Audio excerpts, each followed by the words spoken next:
Now, today, the Senate approved a 2-week funding extension that includes $4 billion of budget cuts, and the president signed it this afternoon. Now, the bottom line, this was a loss for the Democrats. They didn't get the month-long extension that they wanted, and they gave the GOP all of the cuts that they requested for now. Now, for the next round, the Democrats are bringing in their big guns. They've enlisted Vice President Joe Biden to lead some of the negotiations. But the Republicans are feeling emboldened after their $4 billion victory. Now, that seems strange to me, because the federal budget deficit is projected to be nearly $1.5 trillion in 2011. So it doesn't seem like they did a lot of damage there. Now, today, Republican leaders were crowing about cutting spending. I would only add that even though it was only a 2-week bill and a $4 billion reduction in spending, it is the first time I can recall in the time that I've been here, our actually cutting spending on an appropriation bill. Our team wants to cut spending in a real way, and it's time to get to work. You know, if you give Congress 4 weeks, guess what? They'll take 4 weeks. You give them 6 weeks, they'll take 6 weeks. We've got 2 weeks. Let's get the job done. Now, I guess they're bragging because they got the Democrats to do what they wanted for these next 2 weeks. But what I find interesting about that bragging is, look, 231 House Republicans voted yesterday for a bill to cut $4 billion from the federal budget, right? But before that vote, there was this vote to end oil subsidies. Now, voting for this bill, according to Congressman Markey's office, would have saved $30 billion over the next decade. Republican votes in favor? 0. That's right. Nada. Not one individual. So in the hot pursuit of $4 billion in spending cuts, the Republicans voted to keep $30 billion in big oil subsidies. Now, this is part of why I think there's very little intellectual honesty on the Republican side. Now, most Republicans are just carrying out marching orders from their corporate donors while they pretend to be in favor of small government principles. Now, with the exception of perhaps one Republican, and that is specifically my next guest. Joining me now is the Republican congressman from Texas and former and perhaps future presidential candidate, Ron Paul. Congressman Paul, now, I think a lot of the guys on your side, to be honest with you, take money from corporate donors, as I said. You seem to have some principles that you get a lot of respect for that, whether it's in the conservative community or it's in the online community. But today or yesterday, you voted for those oil subsidies as well, $30 billion. Why'd you do that? Well, how do you define a subsidy? See, I don't consider any tax break as a subsidy. That was not a spending bill. That was not a grant. So if they get benefits, I never vote to increase any taxes. I vote to always give tax credits, and I always cut spending. I've never voted for a real spending bill. So I don't think that is in the category of what I would consider a spending bill. That's interesting. What do you think should be the proper income tax rate? Well, the best would be 0. I mean, we lived most of our history with 0 income tax, but you'd have to have a proper sized government. You'd have to have a proper role for government. You can't be the policeman of the world and not have an income tax. So I would not have all my troops around the world. I'd bring the troops home, and I wouldn't have a military-industrial complex that demands so much, but I wouldn't have a welfare state either. And under those conditions, you don't need an income tax. And I think that's the way it should be. You got to raise money somehow, right? I mean, so how would you raise money if you had 0% income tax? Well, how did they raise it before 1913? You know, they had excise taxes and some import taxes, but it wasn't a matter of how you raised the money, it was who was demanding the money. But there's an endless demand when you concede so much to the military-industrial complex and a militaristic foreign policy, and you say that you have to redistribute wealth from cradle to grave and take care of people. I think when people take money from you and give it to somebody else, that's equivalent to stealing from you. I don't want to take any of your money.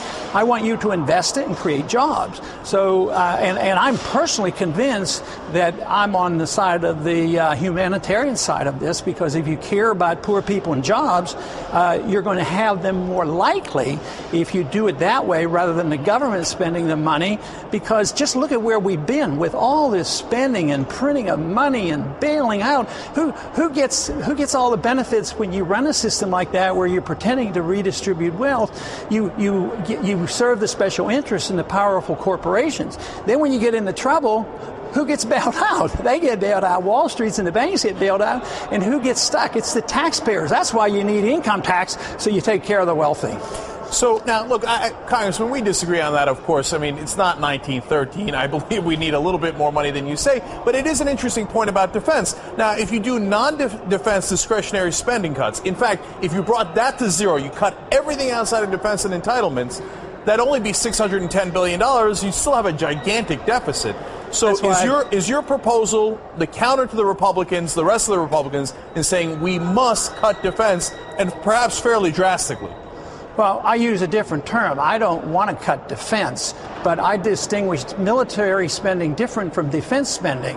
You think if we send troops into Libya next week or this week, that's serving our national defense? No, it's going to cost a lot of money, but it won't serve our defense. It's just military spending. So I want to cut military spending, not defense spending, but you could do that with maybe a third of the military budget. You could cut hundreds of billions of dollars from that, and it wouldn't hurt us. But that still wouldn't be enough.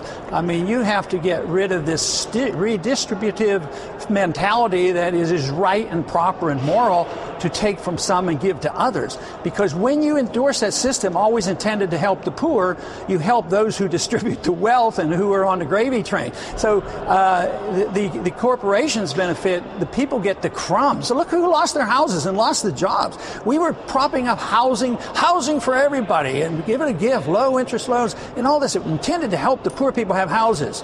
But there were a lot of big companies and mortgage companies made a lot of money, and the builders made money on the way up. They get into trouble with over speculation. We bail them out. We cause a recession, and the poor people lose their jobs and they lose their houses. I cannot see how anybody could endorse that system. Congressman Paul, you know, a lot of people, of course, do want to spend a lot on defense, namely the Republican Party, certainly some portion of the Democratic Party as well. Whenever you go to cut there, they fearmonger, they scaremonger. So why do you think they're doing it? Is it the money that they're getting from defense contractors? Well, you have to ask both parties that. You know, the Democrats were supposed to cut back on that too. But no, I think the war profiteers have a lot of influence. I think that if you vote against military spending, the Democrats especially get trapped into it. They finally get in and they take a more non-interventionist policy. Then they get in and they say, oh, we can't look weak on defense. We got to spend. But they also really endorse the policy. See, Republicans and Democrats aren't much different. They believe in the Federal Reserve paper money system. They believe in the welfare system. They believe in the warfare system. They believe in international intervention and running the world. And they also believe in intrusion into our privacy. So I don't see any difference between the leadership of the two parties. Maybe the rhetoric on the Republican side is a little bit better about, yes, less taxes and less spending, but just think, when we had 8 years of a chance to do something, Republicans really didn't cut, you know. Right, and by the way, they kept spending. they were also much more in favor of defense spending. I mean, you can say the Democrats are a little guilty of that, but certainly Republicans have been pushing for that for decades. But you mentioned the Federal Reserve there. I know one of your biggest legislative accomplishments was with Congressman Alan Grayson in auditing the Fed, and that was very good. But I'm curious about what you think about credit, because you and I have had this discussion before, and I'm not sure a lot of people know this. What do you think should be the credit policy of the United States? Should you be able to borrow money to buy a house, a car, et cetera? Oh, sure. In a free market, you can do that. But the market generates the credit. You know, if I had an automobile and you and I had a transaction and I want $10,000, I can extend you credit, and all of a sudden there's $10,000 worth of credit. Or an automobile company could do that, or a bank could do that.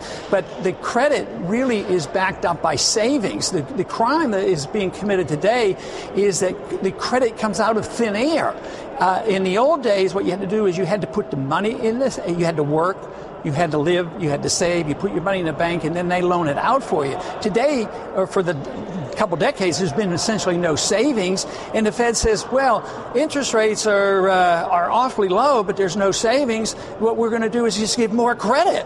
And it's a false signal. It causes all kinds of malinvestment and all this debt accumulation. So artificial credit by the Fed is wrong. It is an immoral, illegal act, really. Let me follow up on that real quick, though. What if a kid that's in your district, a poor kid in Texas, got good grades, wants to go to school, doesn't have the money for it because he's poor? Do you think he should be able to, the government should give him a helping hand and give him an opportunity? No. Or should he be able to get a loan? Or that's it, tough luck, you're poor, you don't get an education? Well, no. I mean, you're the government. It's your money. I don't have a right to come to you and say, my poor kid in Texas needs an education. I come to you and knock on the door and say, give me $500. But we send the IRS agent and then it's okay.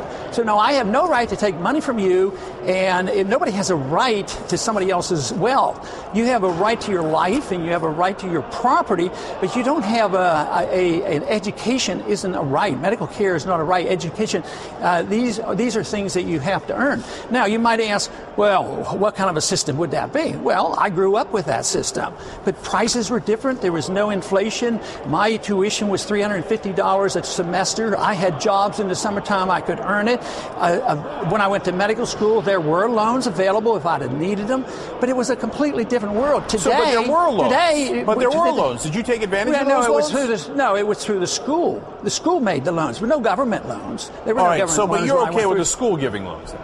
Oh, sure. I mean, that's credit and people, endowments, and that's what would happen, but prices would be different. Kids today, even if they work, as soon as they work, we tax them. You know, if they're a waitress or a waiter, we tax their tips. So we encourage them to work.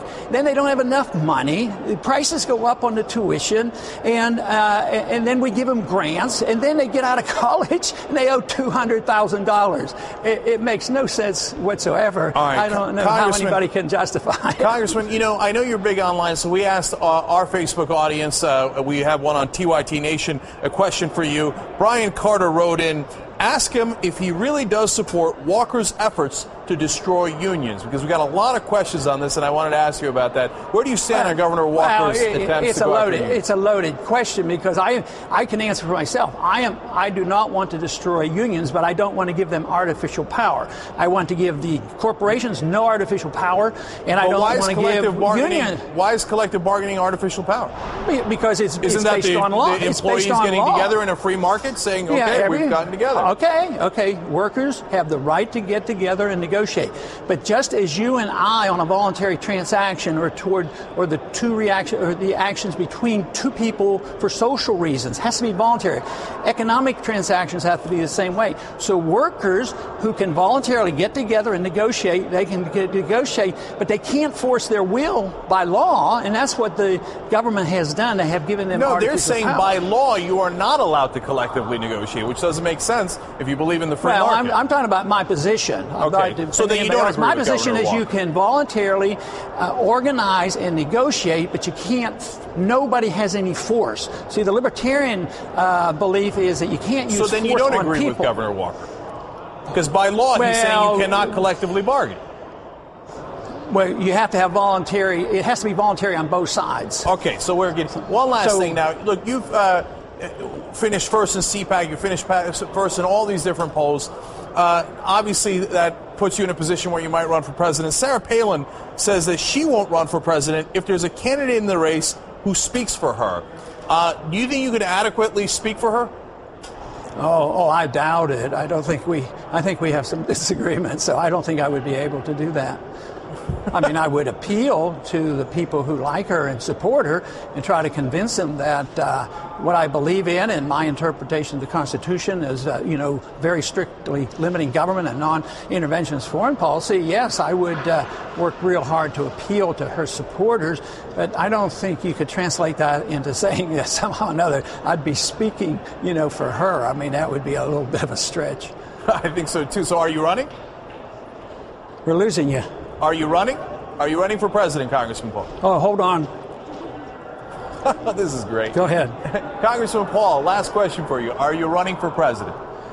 I haven't decided, and it'll be a little while before I do that. A lot of, especially the young people, the next generation that realizes what we're getting into and what burden they're bearing, they're anxious for me to do it.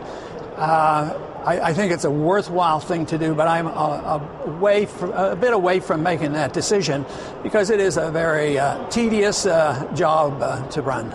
All right, Congressman Ron Paul of Texas, thank you for your time tonight. We appreciate it. Sure thing.